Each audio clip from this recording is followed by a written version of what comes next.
हजरत बिलाल हबशी रदी अल्लाह तआला अन्हु ईमान कबूल किया। अब हबशा, हबशा कहाँ है पहले ये पता होना चाहिए। हबशा इथोपिया को कहते हैं। आज के दौर में इथोपिया जो है वो हबशा था पहले, ठीक है।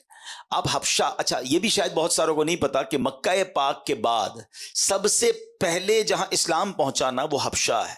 पिछले दिनों मुझे इथोपिया जाने का मौका मिला तो वहां के लोग बड़े फख्र से एक जुमला कहते हैं कि हमारा वतन दारुल हिजरा है, ये हिजरत वाला मुल्क है, और मक्के के बाद सबसे पहले दुनिया में कहीं इस्लाम पहुंचा है तो वो हबशा में पहुंचा है।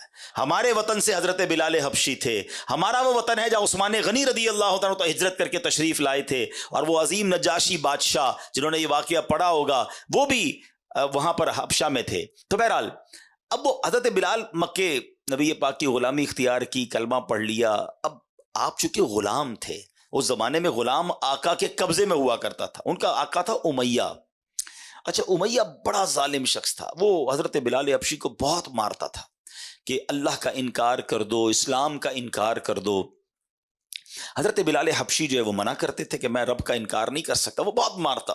जो मक्के मदीने गए हैं उन्हें पता है कि जब गर्मी शरीफ व उरूज पर होती है तो गर्मी का आलम क्या होता है। तो मक्के की गर्मी में तपते रेगिस्तान में हजरत बिलाल को वो लिटाता था, सीने पे पत्थर रखता था रेगिस्तान के अंदर, और कहता था कहो अल्लाह एक नहीं है, या अल्लाह का इनकार करो, आप अल्लाह अहद, अल्लाह अहद, अल्लाह एक है के नारे बुलंद करते। अब प्यारे आका जब एक दो बार वहां से गुजरे, देखा कि हजरत बिलाल पर बड़ा जुल्म हो रहा है, आपकी आंखें भीग आई हैं, आपको बड़ा अफसोस हुआ। बड़ी मोहब्बत करते थे हजरत बिलाल से, मगर वो जालिम आका था उसका। तो हजरत अबू बकर सिद्दीक रदी अल्लाह तआला जब ये देखा कि नबी पाक बिलाल से मोहब्बत बड़ी करते हैं और ये बंदा जो है कब्जे में है उमैया के और वो उसके आका हैं, तो आप पहुंच गए उसके आका के पास, उमैया के पास।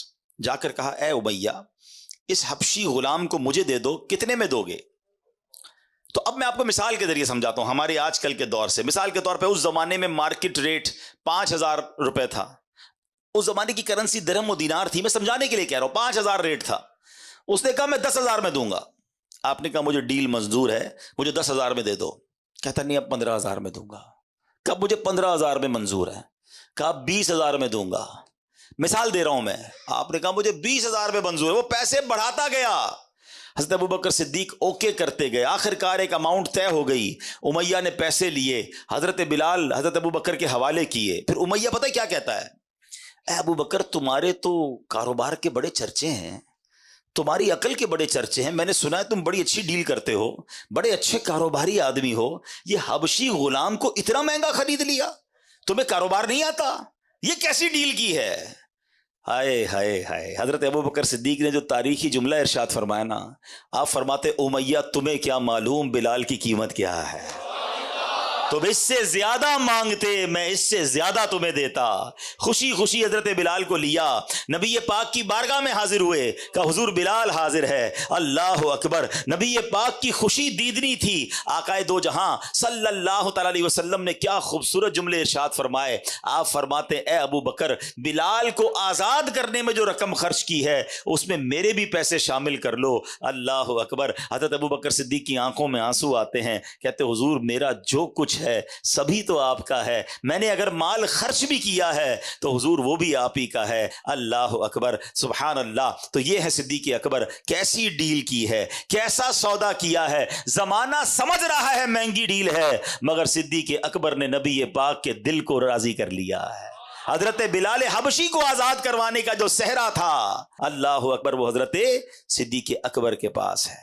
एक और वाकया हुआ, उसमें भी सिद्दीक अकबर रदी अल्लाह तआला के साथ कुछ मुकालमा किया किसी गैर मुस्लिम ने। जरा सुनिएगा, तफसीर अजीजी में है। कल्दा बिन उसैद, जिसे अबू असद भी कहते हैं, मक्का मुकर्रमा का रहने वाला एक काफिर था। दौरे जहालियत में वो हज़रत अबू बकर सिद्दीक का साथी था। जब वो ईमान नहीं लाया था और इस्लाम का ऐलान नहीं हुआ था तो उस जमाने में हज़रत अबू बकर सिद्दीक का साथी भी था। हज़रत अबू बकर सिद्दीक इस्लाम कबूल कर लिया। आपने जैसे ही पता चला, आप तो अव्वलीन इस्लाम कबूल करने वालों में से थे। तो एक दिन इस्लाम जब आपने कबूल कर लिया ना, कुछ दिनों बाद वो आपसे मिला और कहता है, ए अबू बकर, तुम तो सौदागरी में माहिर थे, तिजारत में माहिर थे, अपनी अक्लमंदी की वजह से हमेशा नफा कमाते थे। अब तुम्हें क्या हुआ? अपने बाप दादा का दीन छोड़कर इस्लाम कबूल कर लिया, इतना बड़ा नुकसान उठा लिया। लातो उज्जा, ये उनके बुत थे। लातो उज्जा की यानी अहले मक्का के झूठे खुदा जिनकी वो पूजा करते थे, उनकी शफाअत से तुम नाउम्मीद हो गए। माअल्लाह, कहते वो उनकी जो भी ब्लेसिंग्स वो समझता था उससे तुम नाउम्मीद हो गए। हाय हाय, उस बेवकूफ कलदा बिन उसैद की बात सुनकर हज़रत अबू बकर सिद्दीक ने पता है क्या कहा? ए कलदा, जो बंदा हक को कबूल करे और अच्छे काम बजा लाए, क्या वो नुकसान उठाने वालों में से होता है? क्या वो भला नुकसान उठाता है? यानी मैं जिस तरह दुनियावी तिजारत में माहिर हूं ना, इस तरह मैंने आखिरत की तिजारत में भी शानदार सौदा किया है।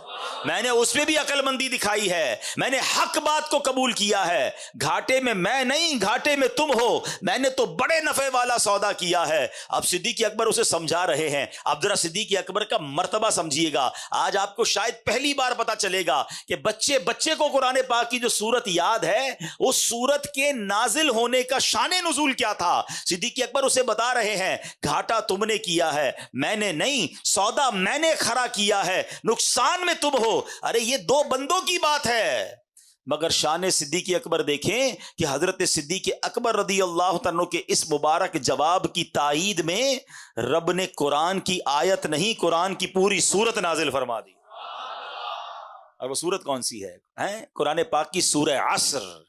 हाय हाय, बिस्मिल्लाहिर्रहमानिर्रहीम, वल अस्र इन्नल इंसान लफी खुस्र इल्लल्लज़ीना आमनू व अमिलुस्सॉलिहाति व तवासौ बिल हक़ व तवासौ बिस्सब्र।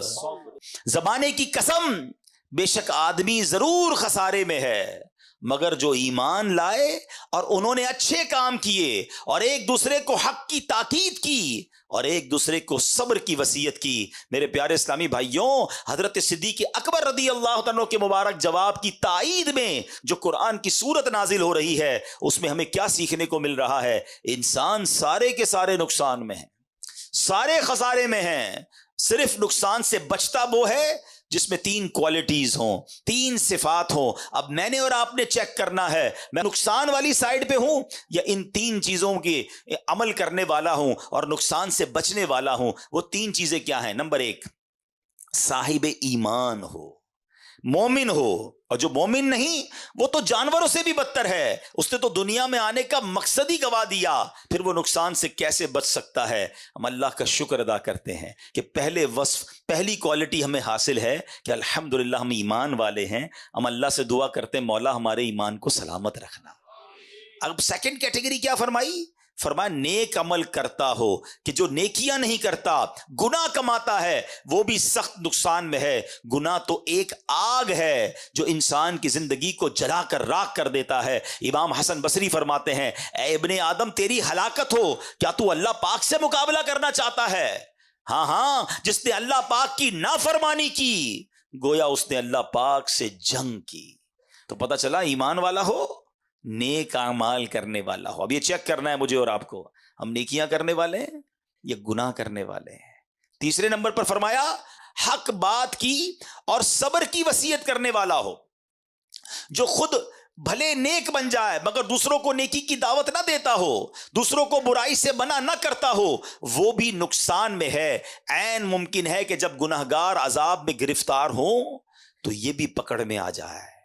तो अब ये बात समझनी है कि ईमान वाला नुकसान में नहीं, नेकियां करने वाला ये नुकसान से बच जाएगा, और दूसरों को भी नेकी की दावत दे, दूसरों को भी अच्छी बातें बताए, ये नुकसान से बचने वाला है। हमें चेक करना है कि ये तीनों औसाफ हमारे अंदर हैं कि नहीं। कुरान करीम की एक मुख्तसर सूरत है, ये मुबारक सूरत वल अस्र, मक्का मुकर्रमा में नाजिल हुई। इसमें सिर्फ एक रुकू है, 3 आयतें हैं, 14 अल्फाज हैं और 68 हुरूफ हैं। हजरत उबई बिन काब रदी अल्लाह तआला अन्हु से रिवायत है, रसूल ज़ीशान मक्की मदनी सुल्तान सल्लल्लाहु अलैहि वसल्लम ने फरमाया, जो सूरह असर पढ़े अल्लाह पाक उसके लिए सब्र पर मोहर लगा देगा और रोजे कयामत अहले हक के साथ होगा।